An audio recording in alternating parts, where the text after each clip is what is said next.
Okay, well, maybe we should start. I want to thank you all for coming to our third lecture of radio astronomy talks. Before we start, I want to thank George Halburn, who really financially supported this series. Without him, we would have not really been able to have organize this series of talks. I also want to thank Sierra, the Department of Physics and Astronomy, and also College of Arts and Sciences for providing assistance to basically videotape or audio tape these lecture series. So we're very pleased to have our speaker today. I want to welcome Scott Ransom from the National Radio Astronomy Observatory.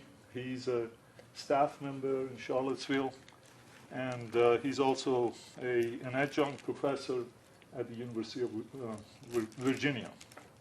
So a bit of background: Scott went to West Point before starting his career at Harvard. He got his degree, his master's degree, and his PhD, and he finished his degree in 2001.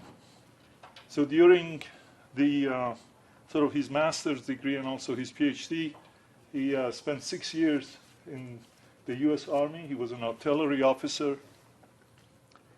and after his PhD, he was a postdoc at McGill University in Canada, and then he moved to National Radio Astronomy and has been there since.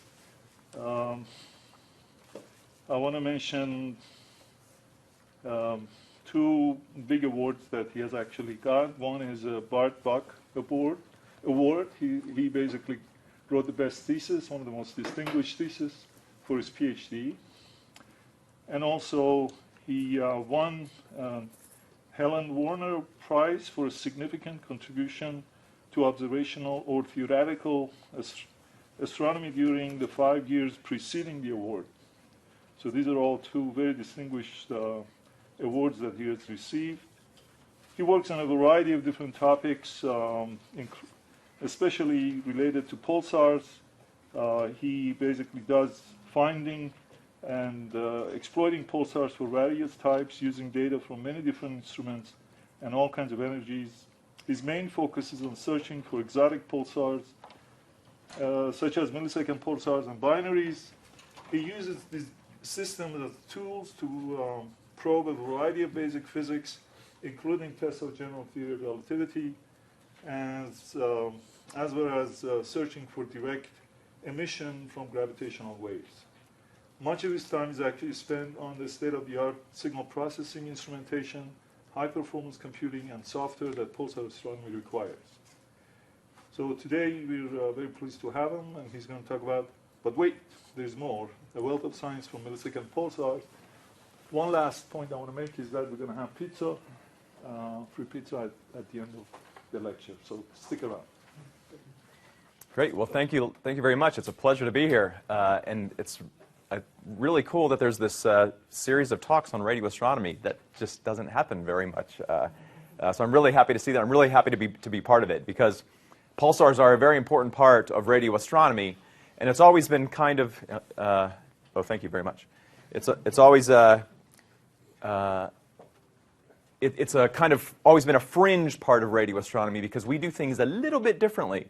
So compared to the other talks that you've seen on radio astronomy, where you talk about big interferometers and making radio images and stuff like that, pulsar astronomers don't do any of that. We do things quite differently. It's a very time domain type science, highly focused nowadays on digital signal processing. But we get, in my opinion, really cool, sexy science out of this, the radio data. And so hopefully I'll give you a flavor of that today, because I'll talk about a wide variety of stuff that we do with millisecond pulsars, which are the most, to me, it's my specialty kind of, and the thing I find most interesting about pulsar science are the millisecond pulsars. So let's start from the ground floor. So what is a millisecond pulsar? So a pulsar is a neutron star. Neutron stars are formed in supernovae when a very massive star, when the core of that star collapses to become a neutron star at the end of its lifetime. They go through a little bit of extra processing to turn them into a millisecond pulsar, which I'll talk about in a little bit. But when they turn on as millisecond pulsars, They still have all the characteristics of a neutron star, meaning that they're only 10 to 15 kilometers in radii, and with so incredibly dense objects, one of the most dense objects in the universe except for black holes. And they have these very, very strong magnetic fields. Although one of the key things about millisecond pulsars is that their magnetic fields, even though they're ridiculously large by earthly standards, they're about 10 to the 8 to 10 to the 9 Gauss, so 10,000-ish Tesla. Those are very weak magnetic fields for neutron stars. And that's a key aspect because given that they're weak magnetic fields for neutron stars, that allows these objects to last for a long time. Because the magnetic fields are what slow them down, because when you rotate an object with a strong magnetic field, you generate radiation. The radiation comes out of the poles. That radiation and energy is coming from the rotation of the object, so they slow down with time. And once they get too slow, they turn off as pulsars. But because these things don't have very strong magnetic fields, they last forever. So these millisecond pulsars, once they turn on, they'll last for tens of billions of years. And we can time them to get the physics out of them during that time, which is exactly what most of the rest of the talk is about. One of the things that's kind of extraordinary, everything is coming from the rotation of these objects. There's no fusion, nothing else going on. But the amount of power output by these objects can be still thousands of times the total solar luminosity. So very, very energetic objects, even though they're not, no normal type of stellar process is going on here. It's purely coming from rotation, giant flywheels. So what do these things look like in the galaxy? What's the population of them? This is a type of plot that pulsar astronomers always show. It's known as the period-period derivative diagram. And it's a log-log plot. So this is the spin period of the pulsar from about a millisecond down here up to 10 seconds over here. And then the y-axis is about 11 orders of magnitude of the spin down rate. Because there's a magnetic field, they slow down with time as they're rotating because energy is being given off. That rate of slowing down is this y-axis. And the vast majority of neutron stars sit up here. These are the young normal pulsars. They spin about once per second, and they have about 10 to the 12 Gauss magnetic field, so much stronger than the millisecond pulsars that I'll be talking about that are down here. One of the things that's kind of also special about these objects, and it's related to the way that they're formed, is that almost all of these objects down here are in binary systems, whereas most of these are isolated, so there's no companion stars. And that's actually basically how they become millisecond pulsars, and I'll talk about that in the next slide. But in the total of our galaxy, the sum of our galaxy in total, and I should mention that we only know of pulsars within our galaxy. These are very faint objects, so we can only see them within the Milky Way. Extragalactic pulsars are much too faint to see in the radio. There's probably about 30,000-ish pulsars in general, and kind of by a fluke, roughly about that same number of millisecond pulsars as well. So the total galactic census of active radio pulsars is something like 60 to 100,000 pulsars, about half of which are millisecond pulsars, and about half of which are normal pulsars. And right now, we only know of about 2,500 pulsars in total. So we only know of a tiny fraction of the total number of pulsars in our galaxy. And that's an important point to keep in mind. And within the next decade, we could know, or let's say the next 15 to 20 years, it's possible with the right telescopes, if they come online, that we could find almost all of the pulsars in our galaxy. So that number is sensitivity limited? We are completely sensitivity limited right now. So the vast majority of these 2,500 pulsars are in our little galactic neighborhood. Most of the rest of the galaxy we haven't touched with the pulsar population. Most of these are only detected in the radio? Or? These are almost all radio pulsars. There's a small fraction of these, about 100 that have been detected in gamma rays, but only a small fraction of those, about 30 or 40, are gamma ray only. All the rest of these 2,500 are basically radio selected or radio known. That's right. And are these all on the disk, or is this also like, do these numbers include the halo itself and any satellite? They do include those, but because we're sensitivity limited, they're very local, so this is mostly a disk population. The theoretical numbers, like the Yes, the theoretical numbers do include what we're projecting from population synthesis that would be in the halo and in, mostly in the halo, yeah. Okay, so where do these millisecond pulsars come from? They come from this process known as recycling, because what happens Pulsars, because they're slowing down with time, they move down, down and to the right in this diagram. Eventually, they're spinning too slow to emit this radiation, because the emission mechanism doesn't work anymore. So there's a whole bunch of unseen neutron stars here. But the process of being in a binary allows some of this fraction to be moved down in this part of the diagram, and that's the process known as recycling. So here, if we have a supernova that creates a neutron star, and if during that process there is a binary companion that is not disrupted by the supernova. So in other words, that binary survives the supernova. You now have a young neutron star, a young pulsar, with say, a main sequence type star, something like our sun, basically. The pulsar lasts about 50 to 100 million years. It slows down over about 100 million years, eventually turns off as a pulsar. But 100 million years is short in a time scale compared to the stellar lifetime of a red dwarf type star. So let's say after a few gigayears then, that star begins to evolve, and as it begins to evolve in this binary, it begins to transfer material onto that now dead neutron star. And when that happens, you get an accretion disk that causes X-rays. We see these systems as X-ray binaries in the galaxy. So this is the process of where we make these so-called low-mass X-ray binaries. This phase probably lasts something like 100-ish million years. We don't know the exact number. But eventually that accretion finishes. The stellar and binary evolution causes the accretion to stop. And during this time, we've transferred angular momentum onto the neutron star, making it spin much more rapidly. And the ionized gas also buries a large fraction of the magnetic field. Because remember, this guy had about a 10 to the 12 Gauss magnetic field. But the millisecond pulsars have 10 to the 8 Gauss magnetic field. So a factor of 10,000 of magnetic field strength gets buried into the top surface of the neutron star. But when that accretion stops, what pops out then is an active radial millisecond pulsar. And what's left of the companion star is just the core of that star, which is a white dwarf now. And another characteristic of this system is that you have this is a very messy process, this accretion process. So this creates perfectly circular orbits. So the characteristics of the vast majority of millisecond pulsars we see in our galaxy are a millisecond pulsar spinning hundreds of times per second, a perfectly circular orbit with a low mass white dwarf. And low mass meaning 2/10 of a solar mass, 3/10 of a solar mass, something like that. And that's kind of the canonical millisecond pulsar. Can you talk a little bit more about how these magnetic fields exist? What's the why are they there?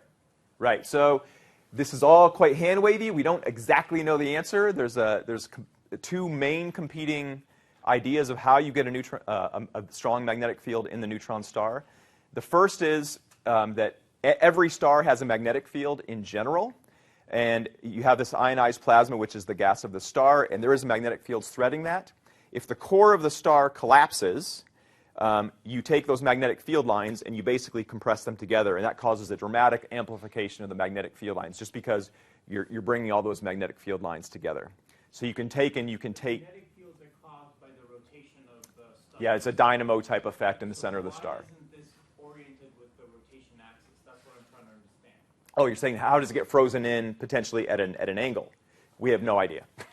Except for during the collapse process, when the core of that star collapses, it's almost certainly a very highly turbulent process, and you can actually freeze in those magnetic field lines when you create that neutron star itself. You can freeze them in the midst of this turbulent process, and effectively what you get is an offset magnetic field. So in order to have a magnetic field, I either have to have a current turning or have like a spin of something. Yep. And so if it's off-axis, I would imagine that second case would need to be, so there must be something that's polarized that gets frozen in some direction. Well, in those stars, you have these big... I'm thinking neutrons, I'm not thinking polarized stuff. So what are the candidate things that are generating this field, like when you say frozen in? No, the star that turned into the neutron star has convective cells, has dynamo effects. It's plasma cells. That's moving currents. That you're getting magnetic fields from that. Sure. When that collapses, that's frozen in. Can we sort of... Yeah. This is like way... Can you stop? But you have that in the star, and so when that collapses, those field lines are still there. They get frozen in. That's what I'm saying. Yeah. Okay.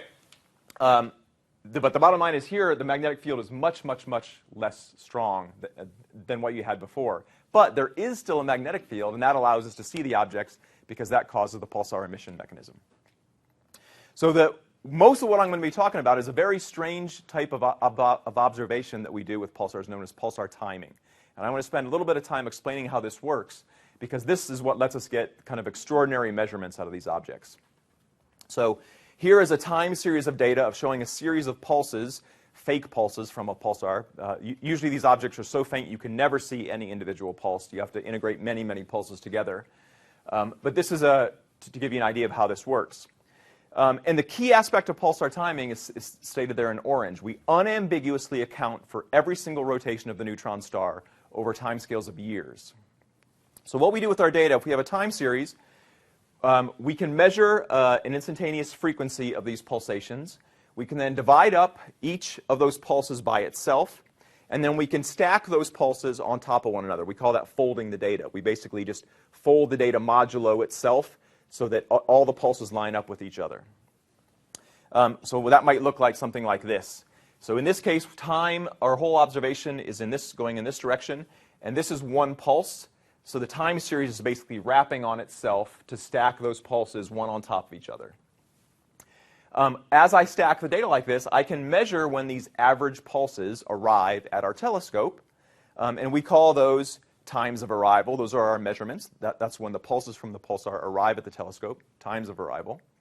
And then I can take those measurements and make a model to show how that model is able to extrapolate forward in time to predict a new observation that might happen a day later. So in this case, all the pulses are stacked up. The slope of that line tells me the frequency of the pulsar. I can make a model predicting forward to the next day, and when I make the next day at the telescope, my pulses arrive exactly where I predicted them. But this is a phase measurement. I'm measuring the phase of when these pulses arrive.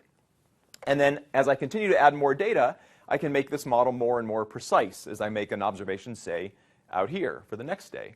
And you can see here this model's slightly off from where the pulses actually arrived. That means my frequency or frequency derivative of my model is a little bit off. I can now bootstrap and make it a little bit better and continue to improve my model as I add more and more data.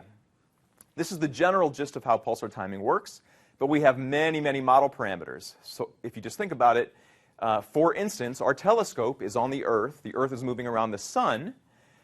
These pulses are happening hundreds of times per second, yet the light travel time between the sun and the Earth is 500 seconds, right? So as the Earth's going around the sun, there are tens of thousands of pulses that are lined up that the Earth is sweeping through. We have to account for the motion of the Earth to a tiny fraction of the light travel time between the Earth and the sun. Similarly, if the pulsar is in a binary, which these millisecond pulsars almost always are, all the orbital parameters of the binary have to be accounted for in this model as well. Similarly, the position of the pulsar on the sky. As the Earth's moving around the sun, you get trigonometric delays just depending on where the pulsar is.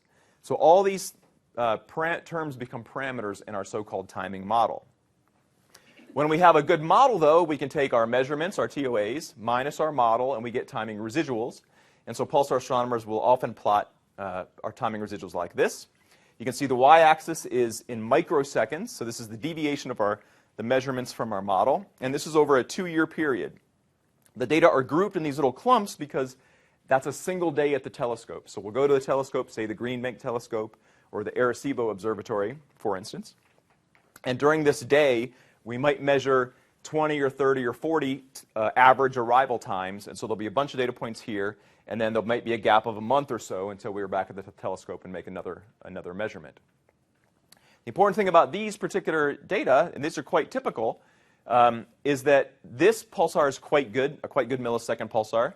And if you take and make a histogram of all these residuals, the RMS timing precision, so are basically timing how well we can time this pulsar, how well we can predict when a pulse arrives, is about 200 nanoseconds for any individual pulse over a time period of 2 years.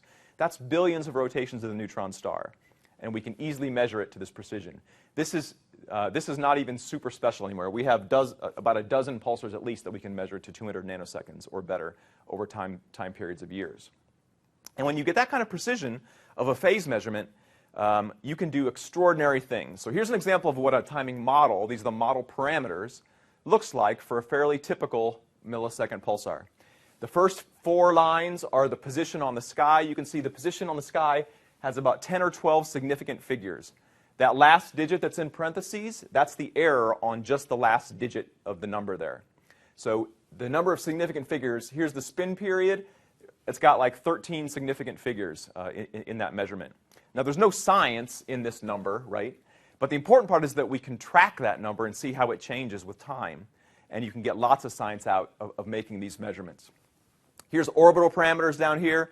There's a bunch of other stuff. And I'll show you one kind of trick as to how this works. So in order to get some cool science, you have to ask the pulsar the right question, basically. You have to see the right kind of changes coming out of your data so you can make an interesting measurement. So I told you that this recycling process makes perfectly circular orbits. Okay? This millisecond pulsar is in a very circular orbit. The size of that circular orbit is determined here by this parameter. It's 11.29 light seconds is the pulsar's orbit with many, many significant figures. That's about 5 times the solar radius, about 9 times the Earth-Moon's distance. That's kind of the size of the circle that we're talking about. But I told you it's highly circular. That means, according to Kepler's laws, it's actually an ellipse. So it's actually not a circle. There's actually a semi-major and a semi-minor axis. Here's the eccentricity down here. It's 1.3 times 10 to the minus 6. That sounds pretty small, but I don't really think in terms of eccentricity, so I don't know what that really means. So what is the actual difference between the semi-major and semi-minor axis in actual distance units? And the answer is pretty astonishing. It's 2.8 plus or minus 0.2 millimeters. Okay, and this thing is thousands of light years away, and that's a precise measurement, a many, many sigma measurement, okay, with error bars and everything. And this pulsar is not special at all. There's pulsars we can make this measurement to much better precision. But that's the kind of, it gives you kind of an idea that if you ask the right question, you can get absurd answers out of them. So the first group that really did this was Hulse and Taylor when they found the first binary pulsar. This was a double neutron star system, so it had a pulsar and a neutron star in a highly relativistic 8-hour orbit. It's in a highly eccentric system. I'm not going to talk hardly anything about this system. But this system is highly relativistic.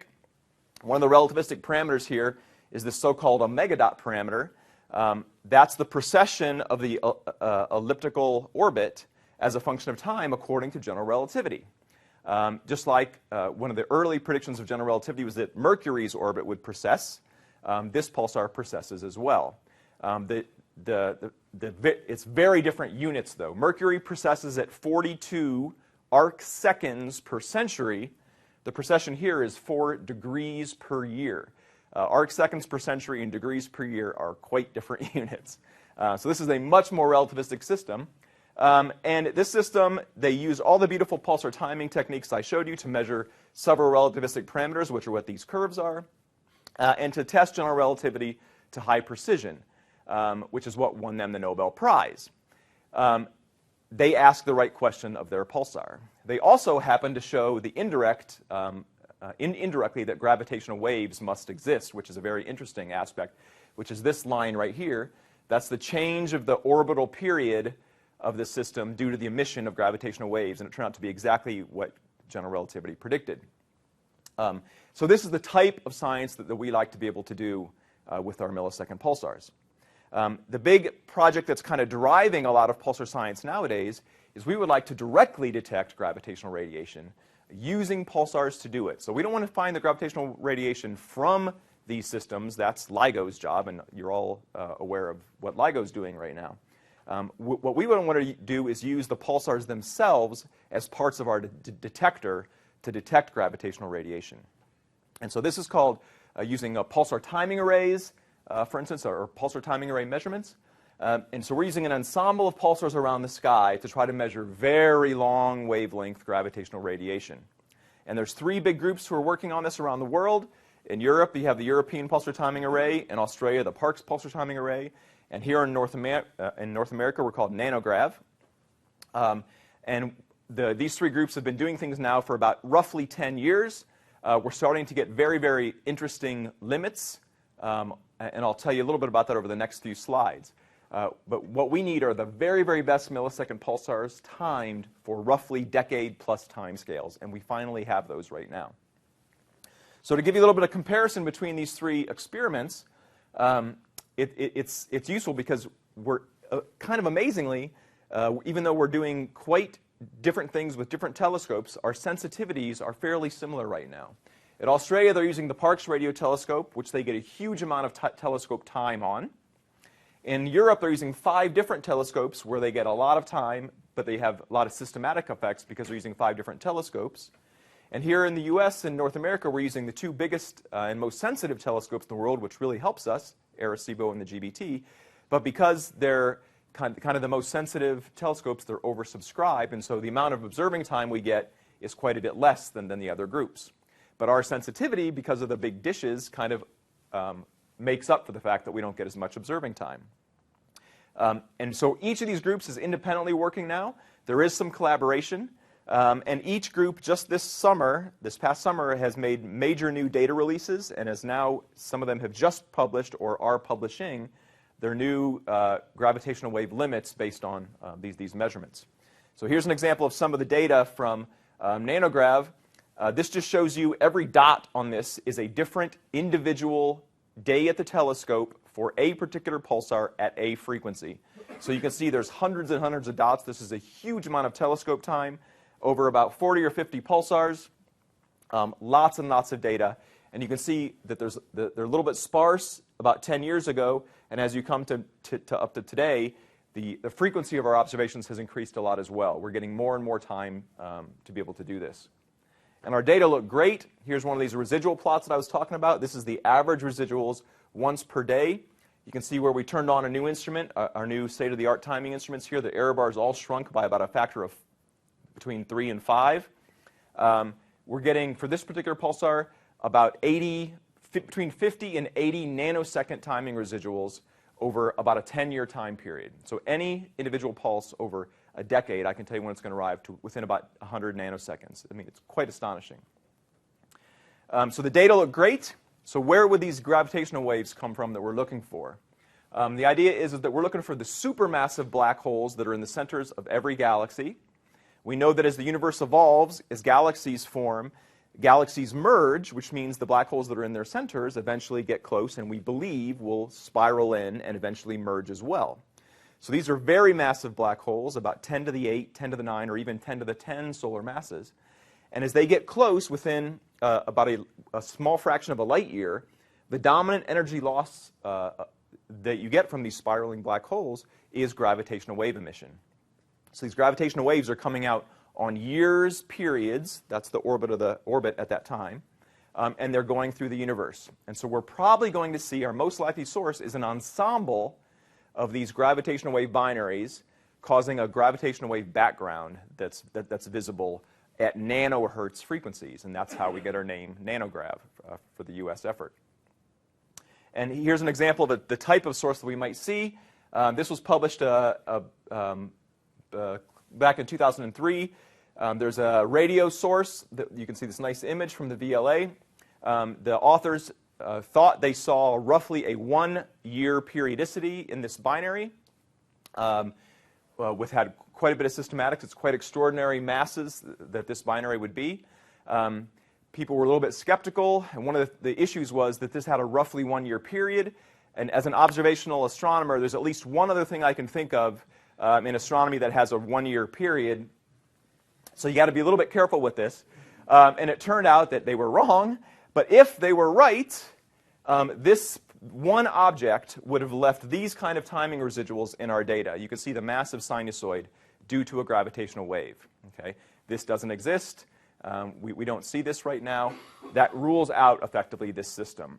But there's still a whole bunch of papers that are being published. Here's one from earlier this year that came out in Nature as well, which means it's also probably wrong, that basically shows, once again, that there's these orbits, potential orbits of supermassive black holes that are on years time scales. We think these are throughout the universe. So these are the types of systems we're looking for. So a little bit, tiny bit more detail about how we do this. The important part about this is we have pulsars scattered through the sky, And we're looking for a correlated pattern on the sky about how these delays, how the gravitational waves are delaying our signals.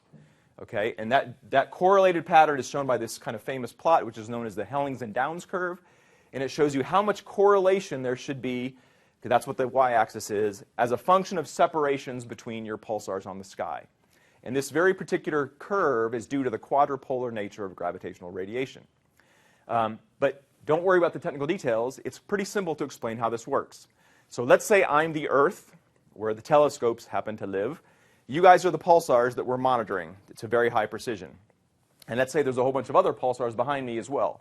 Very roughly, in a dipolar type sense, not quadrupolar, but just to give you an idea, if there's gravitational waves awash in this room, the Earth's going to get jiggled.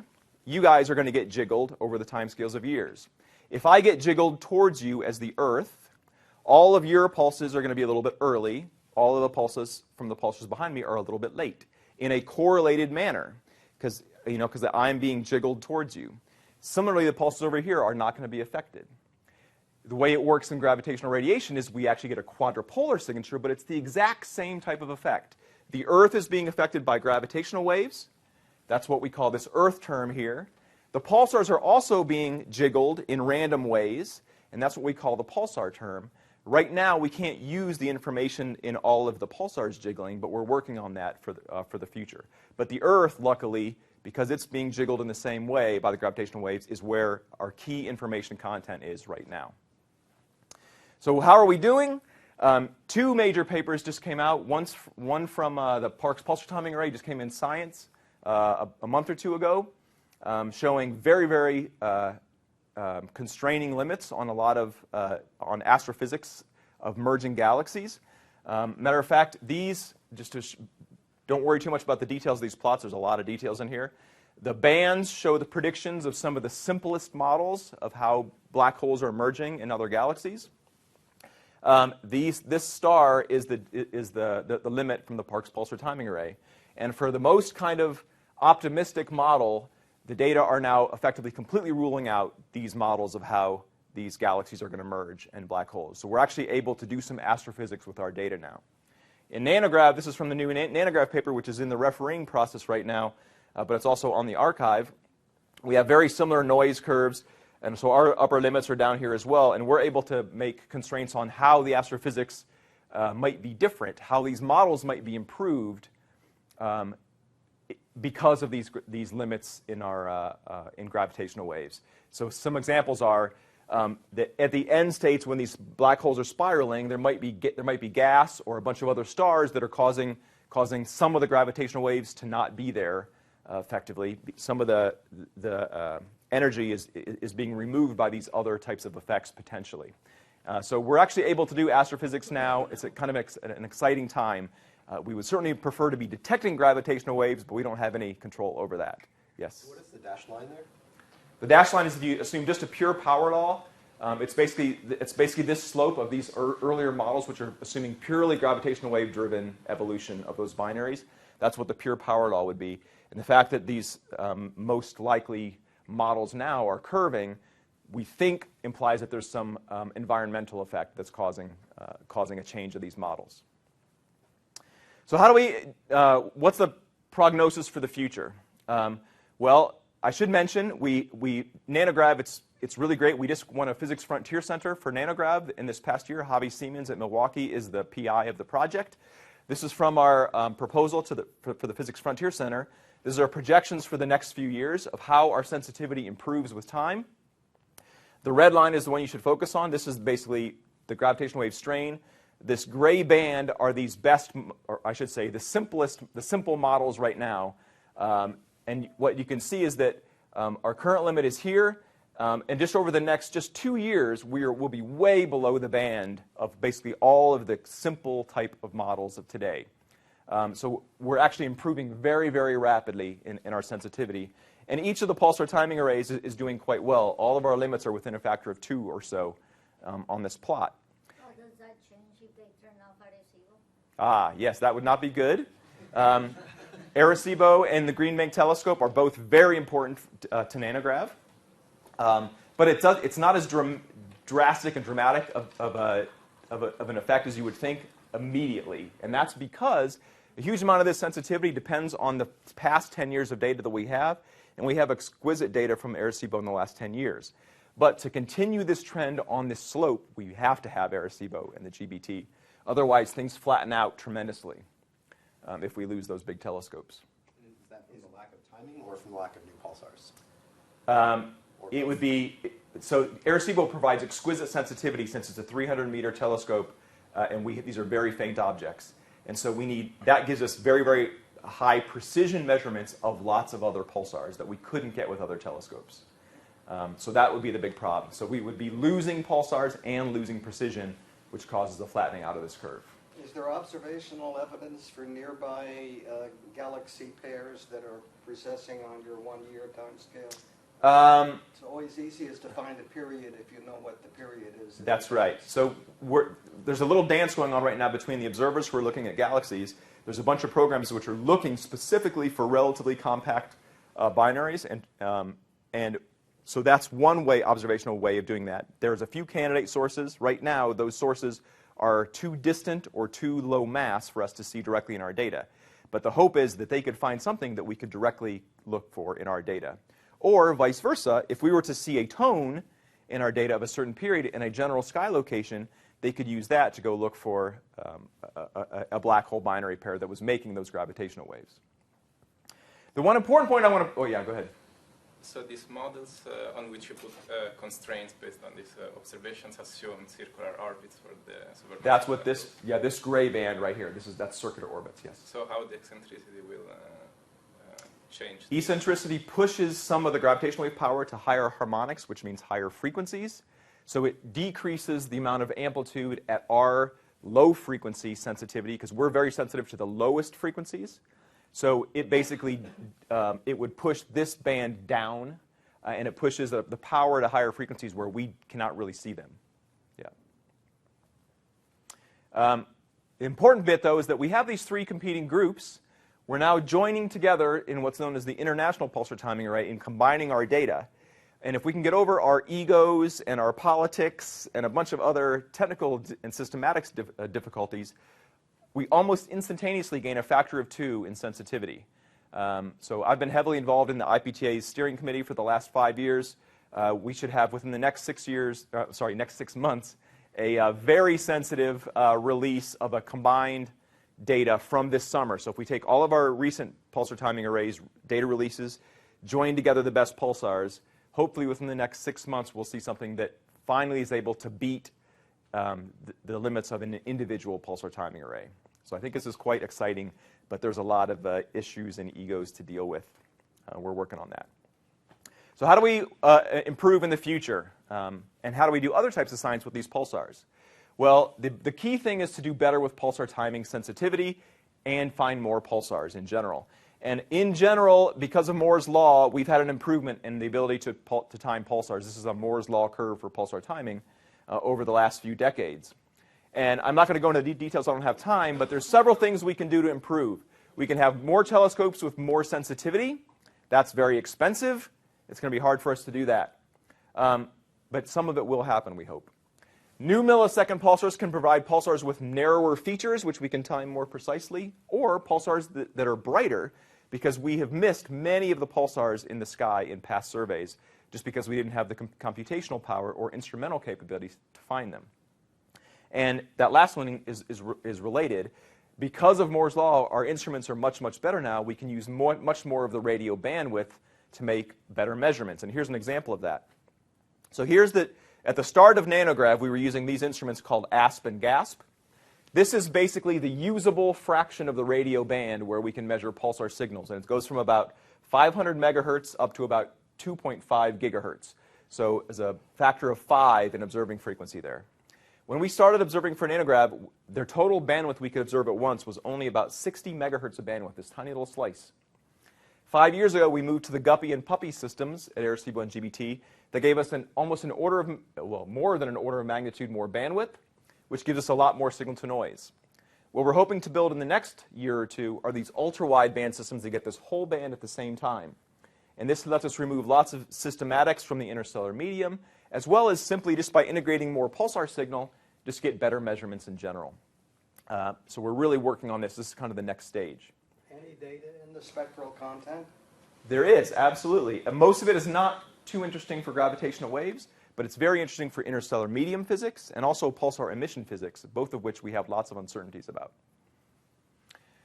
Here's a picture of the Green Bank telescope. One of the things that's happening with both the GBT and Arecibo and effectively every other big single-dish radio telescope, because most pulsar observations are done with single-dish radio telescopes, not with arrays. This is a very different aspect.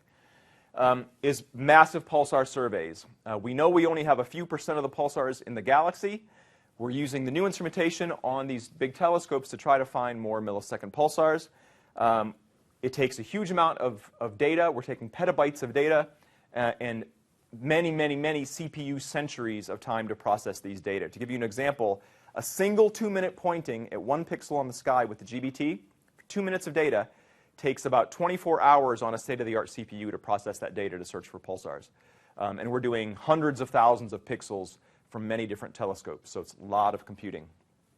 But it's working. And I should mention, this is crucial. We want lots of pulsars because it's just been shown by Javi Siemens and some collaborators just recently that the gravitational wave sensitivity scales directly with the numbers of pulsars. So more pulsars lets us build up these correlations between many of these pairs of pulsars and get much better gravitational wave sensitivity, even if they're not the absolute best pulsars. We've been really successful. Here's a count of the number of millisecond pulsars as a function of time, and you can see just in the last 5 or 6 years, huge amounts. We've doubled the number of MSPs known in the last 4 years and quadrupled the number in the last decade. And that's primarily because of instrumentation improvements on these big telescopes like the GBT and Arecibo. And the red parts of these diagrams are due to Fermi. Fermi has been fantastic. So Fermi is the gamma-ray space telescope. What Fermi has shown is that basically all millisecond pulsars emit gamma rays. We did not know that before Fermi was launched. And because of that, what happens is that when Fermi sees, this is a Fermi map of the sky, and especially if you're well off the galactic plane, if there's a bright source in the sky and it has a pulsar-like gamma ray spectrum, it's highly likely that that gamma ray source is a pulsar. So it's kind of like Fermi has given us a treasure map with an X on it where we can point our telescopes, our radio telescopes, and find the radio millisecond pulsar that's causing those gamma rays. And so far, actually this is old now, we just found one more last week, so there's at least 69, might even be 70 now, new millisecond pulsars that were found by pointing radio telescopes at the gamma ray sources. And about 10 to 20% of them are being used already in these gravitational wave detection experiments. We're also, and this is also cool, this is from my student Sira Prapasampa Arsa, who does not have an easy name to pronounce. But what she and other people have shown is that right now the gamma ray flux versus radio flux is a completely uncorrelated, which makes no sense because if nothing else, these things are at the same distance, right? So distance should matter. So there should be an inverse square law in here someplace. But what this shows is that these are all they're all very local objects, and that the variance in the brightness of a pulsar has a lot more impact due to its shape of its beam, which we don't understand, than due to distance. So at least right now with the neighborhood objects, there's no correlation, which means that a new Fermi source, even if it's very faint, might have a very bright radio pulsar in it. And so we're still finding good radio MSPs, even in these very faint Fermi sources. So these searches are also turning up a bunch of other interesting objects. I'll just show you a few of the interesting ones from the last few years. This is from the GBT survey a couple years ago. We found a 39 millisecond pulsar in a highly relativistic orbit. And this thing has a 2 solar mass neutron star. It's the second confirmed 2 solar mass neutron star. These objects have been very important for nuclear physics and for the equation of state of nuclear matter, for gravitational wave detection experiments like LIGO. Very, very large impact from this pulsar field, and no one really expected this to happen. So it kind of came out of nowhere. It's one of these nice side bits of science that came out of these. So this is a great example, and there's more relativity tests coming from this as well. There's now, especially because of Fermi, a whole bunch of these so-called black widow systems. So these are millisecond pulsars that have a very low mass companion star in a compact orbit. And by very low mass, I mean tens of Jupiter masses. Very strange composition, of these companion stars. There's now a couple of them that have had very detailed optical modeling and measurements of the companion star, of their radial velocities.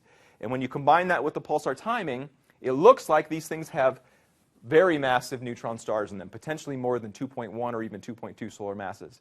The problem is the optical data has a lot of systematics. It's not nearly so beautiful and pure as the pulsar data. So we're still a little bit confused as to what to do with these systems. But Fermi's finding a lot of them, and the new big telescopes that are coming online and better modeling should help figure this out. Bunch of other weirdo systems. Here's a highly eccentric binary that we found with a millisecond pulsar and a main sequence star with the Arecibo telescope. This was strange because, as I told you, all millisecond pulsars are born with these circular orbits with white dwarfs. This is a highly eccentric orbit with a main sequence star. We did a bunch of great work on this that showed relativistic tests, measured the neutron star mass, had some interesting binary and stellar evolutionary bits of science that came out of it. But what was interesting is that Portuguese Zwart and several other people suggested that, hey, maybe this was a standard recycling scenario when you formed a white dwarf millisecond pulsar, but maybe this star was a third member in the system, a triple system, and during this huge evolutionary process, as things were turning into giants and everything like that, you caused a triple interaction, and you kicked out the white dwarf. That way you can have a standard recycling scenario and still end up with this highly eccentric orbit with a main sequence star. And they said, if that's the case, you should see a couple other triple systems in the galaxy. And sure enough, just 3 years ago, we found a true millisecond pulsar in a triple system with the GBT. Here's what the system looks like.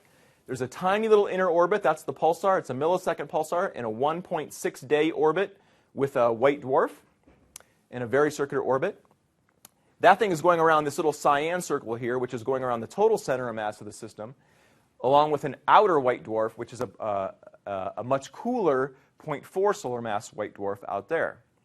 This is an exquisite system because we have two white dwarfs, which are compact objects, no sloppy, messy main sequence companions, a beautiful, bright millisecond pulsar that we can time to high precision, and it's a three-body system. This is kind of like what Newton's Principia was written all about. It was about three-body dynamics, and we can measure it to exquisite precision in this system. We can measure the inner white dwarf with infrared and optical observations. You can do white dwarf physics with it, which I won't talk about. Here's its white dwarf spectra. You can measure its orbit, and it completely verifies the much higher precision radio measurements. And here's what the radio timing residuals look like. This is pretty amazing, I think. So this is about 2 years of a year and a half of data. This top, what I've done with these timing residuals, I've not removed the orbits. So what you can see here is the pulse delay. So as the pulsar is going, as the pulsar is orbiting its star, it's going towards you and it's going away from you. So the pulses get delayed by the orbit, right? So here's the outer orbit at 327 days. And if you zoom in on this little section at the top, you can see this wiggle of that 1.6-day measurement on top of it. And all these colored points are our data. The error bars on these data points are 1,000,000 times too small to see at this scale, which is how we can exquisitely measure the parameters of the system, which we've done using three-body effects and special relativity, no general relativity, just special relativity and three-body dynamics. We have 5 significant figures in the masses of all these objects, 4 significant figures in the inclinations. The whole system's geometry is completely measured. And this is going to be a very interesting and new test of this so-called strong equivalence principle in GR. So what the heck is that? Yes, Chris. And how well can you do things like equation of state with the neutron star? For this, unfortunately, because this is a total generic neutron star mass, 1.4 solar masses, this basically doesn't tell you anything about the equation of state whatsoever. And with radio measurements, we can do nothing about radius, so we can't tell you about the moment of inertia or anything like that. So right now, this is doing nothing for the equation of state, but I think it is going to be very interesting for the strong equivalence principle, which I'll talk about right now. So what does that mean?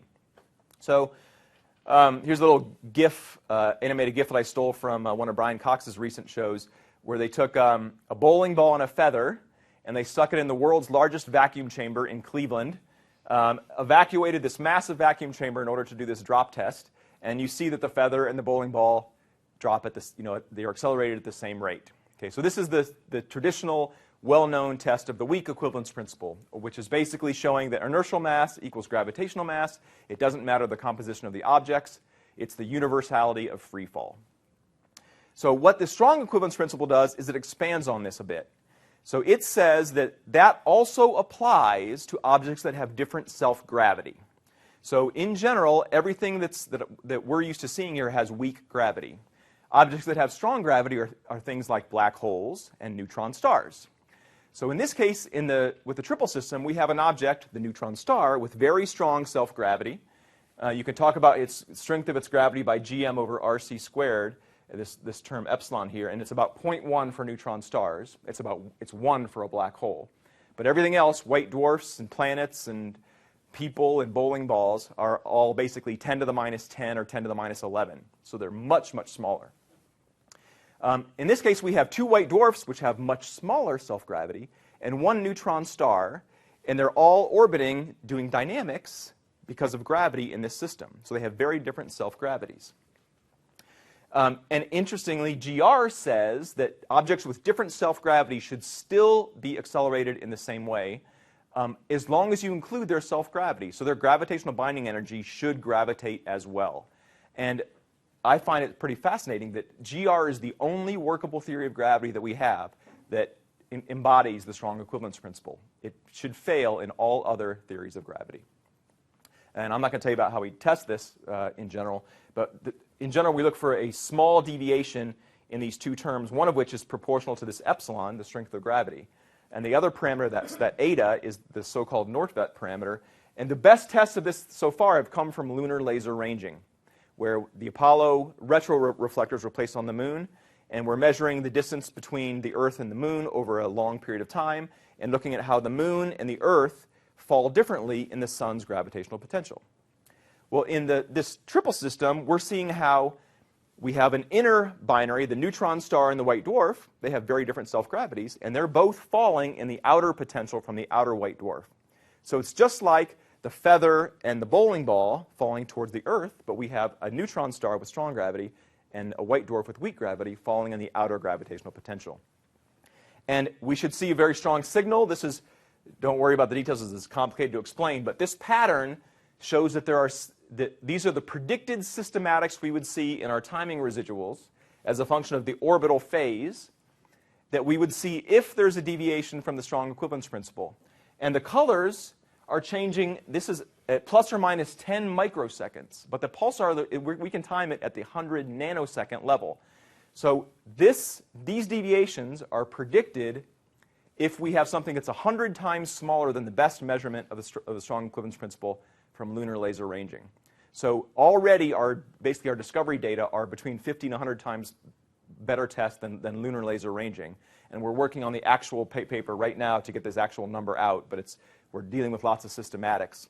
But we have a very sophisticated bunch of work that Anne Archibald, who's a brilliant postdoc in the Netherlands right now, who's working on with this very nasty PPN Lagrangian that's doing these 3-body solutions. But lots of data and beautiful data. So what's the future of pulsars in the last minute or two? We know only a small fraction of pulsars in the galaxy. We want to find lots more because some of them are going to be truly exotic, interesting systems. A sub-millisecond pulsar potentially, which would constrain the equation of state of nuclear matter. Pulsar black hole systems, potentially millisecond pulsar binaries and globular clusters would be great tests of GR. But what we need in order to do this, to find most of the pulsars in the galaxy, are much bigger, more sensitive telescopes. And so what's being constructed right now is the FAST telescope in China, a 500-meter diameter telescope, which is going to be twice the sensitivity of Arecibo, which is amazing. And the Meerkat telescope, which is a square-kilometer array precursor array in the southern hemisphere, which will be 3 times the sensitivity of Parkes. And Parkes is the dominant telescope in the southern hemisphere now, so a factor of 3 will already get us hundreds or even thousands of new pulsars. In China, this is a construction picture of FAST as of about a month ago. This is amazing. The collecting area, they're placing panels now. Each of these panels, these triangular panels, is about the size of this room. And this is about 3 times the collecting area of the GBT that they already have in the dish right now. So first light on this will happen in about a year and a half. And pulsars should be, if it all works properly, one of their dominant bits of science. All of this is leading towards what we hope will be the square kilometer array, which will be constructed for at least the mid-frequency array in South Africa. And this, with the SKA, the pulsar searches that will happen sometime mid to late next decade should find the vast majority of pulsars in our galaxy. It's going to be a very, very difficult project, but will be amazing for pulsar science. So to summarize, I've already shown you, I hope, that even though we only know of a small fraction of the pulsars in the galaxy, the ones we have, especially the millisecond pulsars, can do extraordinary science, including direct detection of gravitational waves, which could be happening any time. Our sensitivity's there. We're already doing astrophysics with them. And we get a bunch of great extra science as well, such as neutron star equations of state, interesting and new tests of general relativity, and a bunch of great astrophysics as well. But to continue this in the future, we really need to keep our good telescopes around, like the GBT and Arecibo, because they're crucial for the science we're doing now. And then in the next 3, 5, 10 years, we need bigger telescopes. And that really means that the U.S. should, at least in my opinion, should be participating in the square kilometer array. And I'll leave it there. Thanks.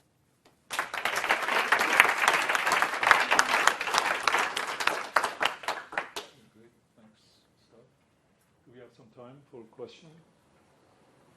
Go ahead. So LIGO's detection rates obviously span a few orders of magnitude, and I'm sure the same is with pulsar timing array rates. With assuming everything goes according to plan with the international collaboration and that Arecibo doesn't shut down or anything like that, at what year would you say that there is a big problem in what we know about supermassive black hole binary formation and coalescence? Yeah, so I think it's interesting that right now, just with these new limits that came out this summer, we already can say that there's a problem with the simplest models, right? I guess the tricky thing is that once you go beyond that, let's say in 4 years that our sensitivity is a factor of 3 better than it is now, let's say, or something like that. What can you actually say besides the fact that we know something must be happening besides gravitational waves, right? It might be very hard to say, oh, it must be eccentricity, or it must be gas, or it must be stars, unless you have some other kind of multi-wavelength verification on that. All we can say in that case is that the gravitational waves aren't there. So hopefully that's not the case that we're going to be at. But if we can combine our data with multi-wavelength facilities who keep finding these black hole systems, maybe they can help us figure out which of these things is not giving the gravitational waves.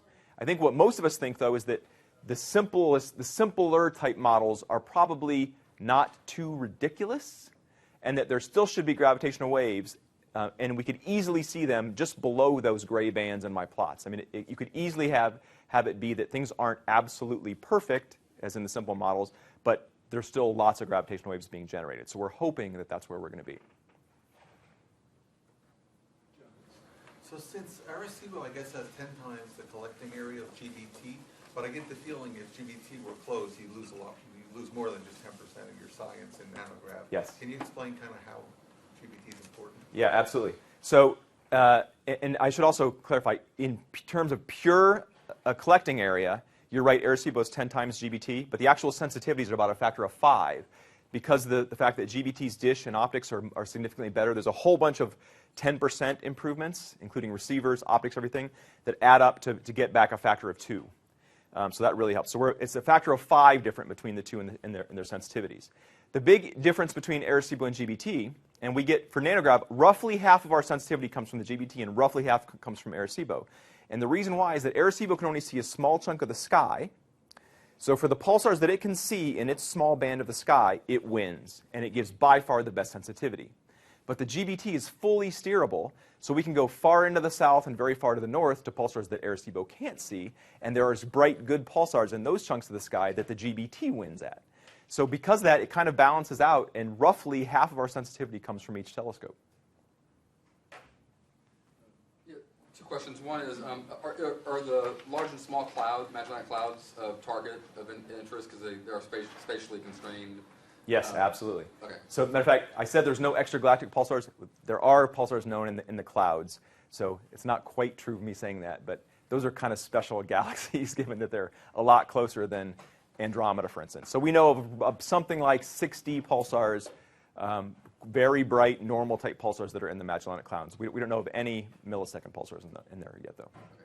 And the second question was, when FAST comes online, does that have a similar latitude to Arecibo? In terms Unfortunately, of almost exactly. Okay, so it's not going to have a different field. It actually doubles Arecibo's field of view, though. They've specifically designed it the way that the feed works, how they move the feed on these, basically on these, it's not really cranes, but cable system, so that it gets twice the latitude coverage of, or declination coverage of what Arecibo can see. So it will be very beneficial for that case. Okay. Yeah. So I thought for your BTA measurements that you're dominated by your best pulsars, the ones that are both bright, but also they are quiet. You know, the residuals are very well behaved and low timing accuracy. Right. So my question, so I was surprised to see Javi's result you pointed out of your sensitivity going as directly inverse to the number of pulsars. Yeah. What am I missing there? Yeah. So and this is a subtle point, and it's something that we have to keep educating people about. So especially people who don't know a lot like you. I said that because Fred was kind of giving a chuckle back there. So there's a couple important things. So first off, when you talk about limits, so if you're not trying to make a detection, your limits are dominated by your best pulsar that has the absolute flattest residuals. Okay, so right now in the pre-detection era, we've been setting limits. Matter of fact, our pipelines are only generating limits. They're actually not even looking directly for detections, really. But we have these limit-based pipelines. So they are dominated by 1 or 2 or maybe 3 pulsars. Okay? But now that we're progressing into the era of detection where this correlation signal between the pulsars becomes crucial, for a detection, it's the number of pulsars that becomes important. And yes, having really good pulsars does help, but it's the number of pulsars that are, as long as you have a whole bunch of decent pulsars, that's way more important than having 2 that are spectacular. Because with just 1 or 2, you can't see that correlation on the sky. Yeah.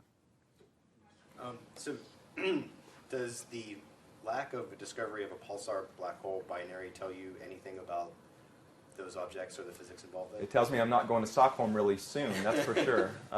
So one of the things, in general, pulsars and black holes have been predicted to have a pulsar black hole binary from decades ago, and we've tried and tried and tried to find them, including many times tried to find pulsars around Sagittarius A star, and so far there's no pulsars there either. So what this means it probably has more to do with what's going on with binary evolution, which we don't quite understand. But the number of pulsars, especially pulsar solar mass type black holes in our galaxy, the numbers have always been low. It's predicted to be of order, 10, with a factor of a 2 in order of magnitude error bar, so factor of 100 either way. So, on top of that, young pulsars, of which almost certainly a neutron star black hole binary would have, they have narrow beams, unlike millisecond pulsars, which have broad radio beams, so that we see almost all the millisecond pulsars. We only see a small fraction of young pulsars because their beams are narrow, and unless we're in the beam, we don't see them. So it could be that there's a pulsar black hole binary that's near us that we just can't see its pulsations. But we're continuing to look. The good thing right now is that we only have a few percent of the pulsars in our galaxy. They're all in the neighborhood. These pulsar black hole systems should be in the plane, probably far out in the rest of the galaxy. So with the SKA, most people are hoping and betting that we'll find 1 or 2 or 3 of these systems. And until we don't find one with the SKA, I don't think we can make a strong statement. Question. We've heard a lot about the correlation between gamma ray bursters and also gravitational radiation. So you would expect to see some gravitational radiation coming from these bursters. So are you also looking for pulsars in the direction where these bursters are? We're doing a whole bunch of things to try to improve the sensitivity of our pulsar timing arrays in general. There's been talks of having targeted searches. So for instance, we know where the most massive and nearby clusters of galaxies are on the sky. Those clusters of galaxies have probably the best chance of having the most detectable individual source. So if we have pulsars near those on the sky, that will improve our correlated signal towards that part of the sky. The trouble is right now, because we're so sensitivity limited, it's quite hard to choose a point in the sky and be lucky enough to find a good pulsar exactly where you want it. So right now, the best bet has been to continue to plug away and find as many of the good, bright pulsars around the sky in general, and hope that we have some that let us be sensitive to these other parts of the sky. Okay, very good. Well, there's one more question. Yes? Is there pizza for us? For everybody except you. Yes, please. The pizza is for you, and enjoy. Thank you very much. Thanks.